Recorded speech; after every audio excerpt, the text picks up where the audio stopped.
سابق وزیر اعظم عمران خان کی جانب سے موسم گرما میں لانگ مارچ کا فیصلہ ان کے ساتھیوں کے لیے حیران کن ہے، کیونکہ ایسے موسم میں سڑکوں پر نکلنا اور پھر اسلام آباد میں دھرنا دینا آسان نہیں ہوگا۔ چنانچہ خیال کیا جا رہا ہے کہ لانگ مارچ کی ممکنہ ناکامی نہ صرف عمران کے سیاسی غبارے سے ہوا نکال دے گی، بلکہ ان کی مقبولیت پر بھی اثر انداز ہوگی اور ان کے سیاسی مستقبل پر بھی برے اثرات ڈالے گی۔ پاکستان میں سیاسی سطح پر تو مارچ میں تحریک عدم اعتماد کے ساتھ ہی بھونچال آ گیا تھا، لیکن مئی میں پڑنے والی غیر معمولی گرمی میں ملک کا سیاسی درجہ حرارت بھی بڑھتا چلا جا رہا ہے۔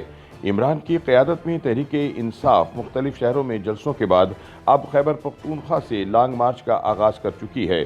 لیکن لانگ مارچ کا اعلان جس طریقے سے کیا گیا وہ بھی اپنی جگہ ایک اہم نقطہ ہے۔ پہلے ملتان کے جلسے میں اسلام آباد کی جانب لانگ مارچ کا اعلان کیا جانا تھا، مگر ایسا نہ ہو سکا اور یہ خیال ظاہر کیا گیا کہ پی ٹی آئی شاید اس فیصلے پر نظر ثانی کر رہی ہے۔ مگر جب پشاور میں پریس کانفرنس کے دوران عمران نے اچانک لانگ مارچ کا اعلان کیا تو سیاسی حلقوں میں حیرانی پائی گئی کہ گرم ترین موسم میں لانگ مارچ کیسے ہوگا، اور پھر پڑاؤ کی صورت میں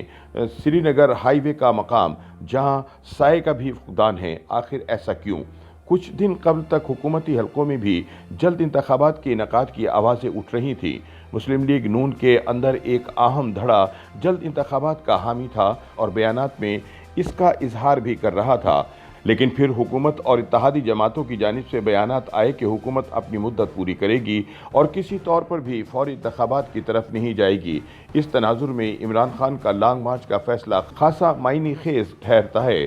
24 مئی کو پشاور میں یوتھ ونگ سے خطاب کرتے ہوئے عمران کا کہنا تھا کہ یہ تحریک اس لیے شروع کی جا رہی ہے کہ انتخابات کا اعلان ہو اور یہ تحریک موجودہ حکومت کے خاتمے تک جاری رہے گی۔ ایسے میں سوال یہ ہے کہ اگر حکومت کی جانب سے کیے گئے سخت ترین اقدامات کے نتیجے میں لانگ مارچ مطلوبہ نتائج پانے میں ناکام رہتا ہے تو عمران کی مقبولیت پر کیا اثر پڑے گا، اور اس سے اگلے الیکشن میں ان کی پارٹی کی کارکردگی کس حد تک متاثر ہوگی؟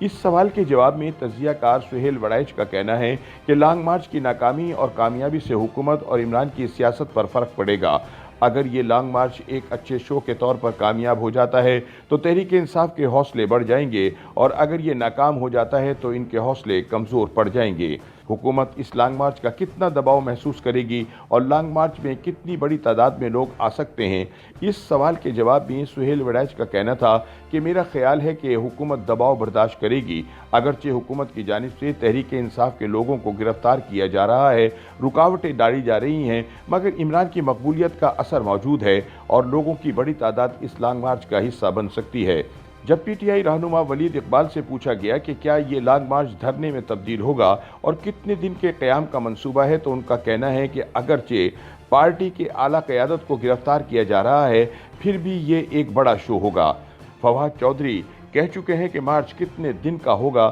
اسلام آباد میں قیام کا دورانیہ کتنا ہوگا، اس کا اعلان 3 جون کو ہوگا۔ ایک اور اہم سوال یہ ہے کہ اگر لانگ مارچ کا شو کامیاب ہو جاتا ہے تو اس سے حکومت کو کیا نقصان ہوگا اور عمران کی سیاست پر کیا اثر پڑے گا؟ نیز اس لانگ مارچ کے کامیاب یا ناکام ہونے سے پی ٹی آئی کی مجموعی سیاست اور عمران خان کی مقبولیت پر کیا اثرات مرتب ہوں گے؟ اس سوال کے جواب میں سیاسی تجزیہ کار زیغم خان کا کہنا ہے کہ اگر یہ لانگ مارچ اس صورت میں کامیاب ٹھہرتا ہے کہ حکومت اگلے انتخابات کا اعلان کرنے پر مجبور ہو جاتی ہے تو عمران یہ کہہ سکیں گے کہ جنہوں نے مجھے نکالا تھا میں نے بھی ان کو نکال دیا، لیکن اب اس کا کوئی امکان نظر نہیں آتا۔ چنانچہ اگر حکومت اگلے انتخابات کا اعلان فوری نہیں کرتی اور اپنی مدت پوری کرتی ہے تو ووٹرز میں تاثر مضبوط ہو جائے گا کہ جن کو نکالا گیا ان کو دوبارہ نہیں لایا جائے گا۔ اس صورت میں پی ٹی آئی کو نقصان ہوگا۔ ان کا کہنا تھا کہ اس لیے عمران خان کی ساری کوشش یہی ہے کہ فوری انتخابات ہوں۔